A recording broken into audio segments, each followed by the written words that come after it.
Before we get into part 2 of oddly specific interior design yums, just a couple quick housekeeping notes. So as I was editing this, I just couldn't get over how painful this intro was to watch. So what I was trying to say was this. My energy is very different in this video and the next one because I batch filmed them on the same day. The day before, a very unpleasant home life situation happened, and I was not feeling safe in my body as I was filming this. And I think you'll see that that's pretty obvious from my body language and my voice. I'm not in any physical danger, so please don't worry about that. But I did end things with a toxic partner who I was financially dependent on, so I will be promoting my Patreon a bit more in the coming months to help pay for rent. Please don't feel pressured, especially if you're also struggling right now. I'm just offering this to those who were already looking to support small creators or have the access to financial resources to be able to make a decision like this. I offer a $5 general support tier where you get access to early ad-free videos and priority when it comes to design decisions, input on my channel, etc. I also offer 2 additional tiers where you get live one-on-one support with me.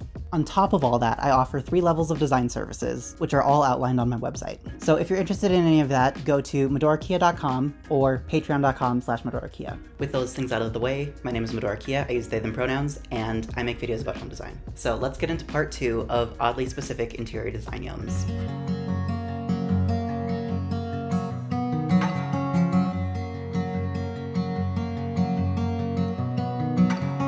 Number 1 deals with the wavy trend that we've been seeing recently. If you want to do this wavy trend, I highly recommend remembering back to math class and doing a sine wave rather than half circles.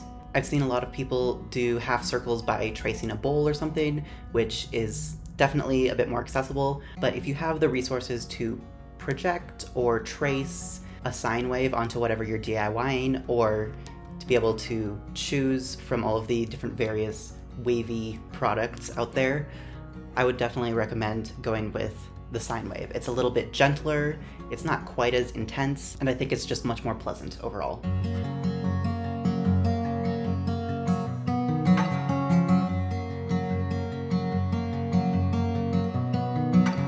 I mentioned something very similar to this in a recent video, where I really love when nightstands are the exact same height as the mattress. So this second oddly specific interior design yum is when your coffee table is the exact same height as the seat of the couch. It's been really popular recently, especially in higher end homes and magazines and whatnot, to have a much lower coffee table, and while it might look nice, it feels very strange to me because you'll have to reach very low to be able to actually use the coffee table. So I recommend getting a coffee table that is the exact same height as the seat of your couch cushion.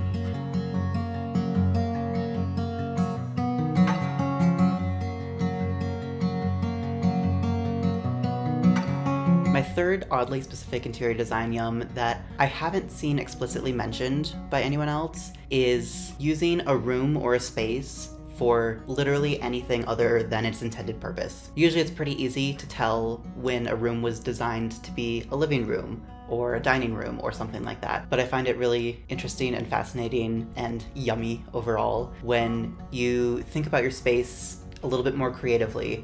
Maybe you switch the dining room and the living room. Maybe you turn your dining room into more of a library. Maybe you expand your kitchen into your dining room for more space, and then just put a little seating area in the corner, which is something that I'm considering doing with our kitchen. Overall, I really love when you know yourself well enough to know that you're not actually gonna use a dining table with any sort of regularity. So you figure out a different way to use the space better that makes more sense for you.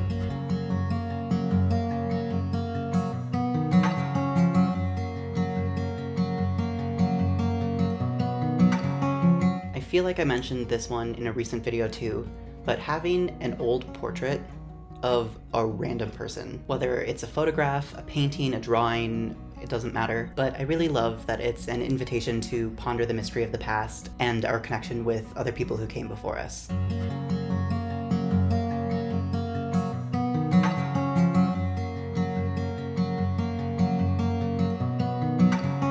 Number 5 is embracing childlike humor into your home. It probably doesn't make sense for most people to do this with every single thing in their home, but every once in a while, just a pop of something funny, something that will make you smile, that will make you laugh, is always a good thing. Whenever a home is perfect visually, but otherwise it feels like there's just something off, the one thing that's usually missing is a tiny little something that is funny.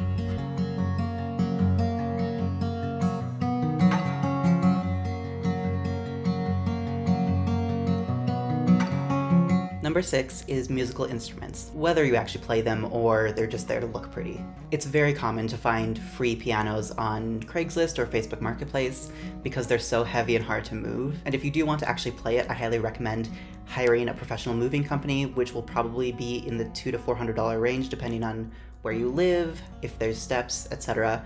But if you've got a bunch of strong people and a trailer or a truck and you're not planning on playing it, you could move it for free.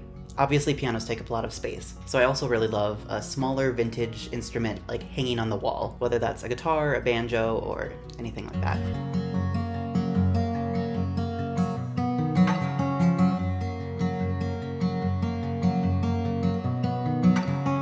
Number 7 is painted folk art, specifically on wardrobes, doors, ceilings, and beams.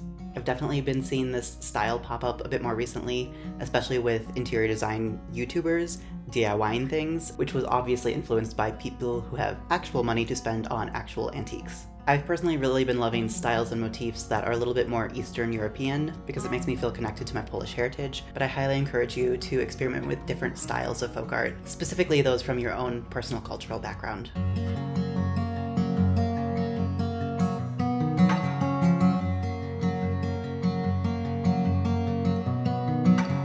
Number 8 amuses me because I'm going to explain it in a rather sexual way, and I'm somewhere on the asexual spectrum, but dining tables that look like they are sturdy enough for a group orgy.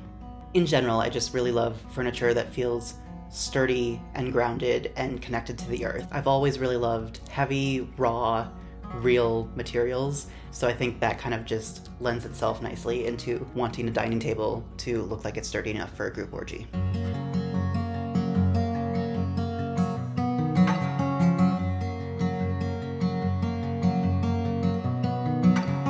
Number 9 is another one that I don't think I've ever heard anyone specifically mention before, which is adding intention behind your design decisions that literally no one else will ever notice. Maybe you have a number that feels really sacred to you, so you want to use that number for the number of shelves on your wall, or the number of light bulbs in a light fixture. Maybe a specific color or a specific shape has a very particular meaning to you, it has a story behind it, or something like that, and so you choose to use that to remind you of a person, a place, a time, something meaningful in your life. I love that this is kind of like a little inside joke with yourself, whether it's meant to be a joke or funny or not, but just a little inside thing where every time you look at it, you're like, ah, yes, that thing that is important to me.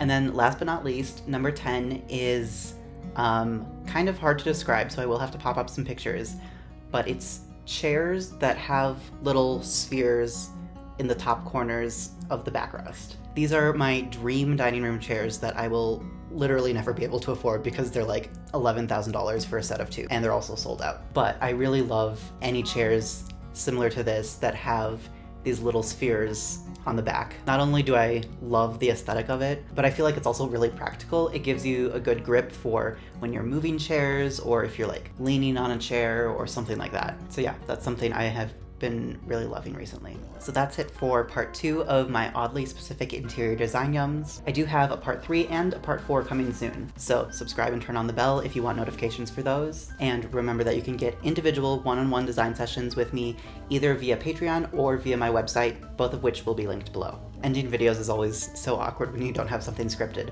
So I hope you are staying grounded and you are breathing and drinking water. Bye.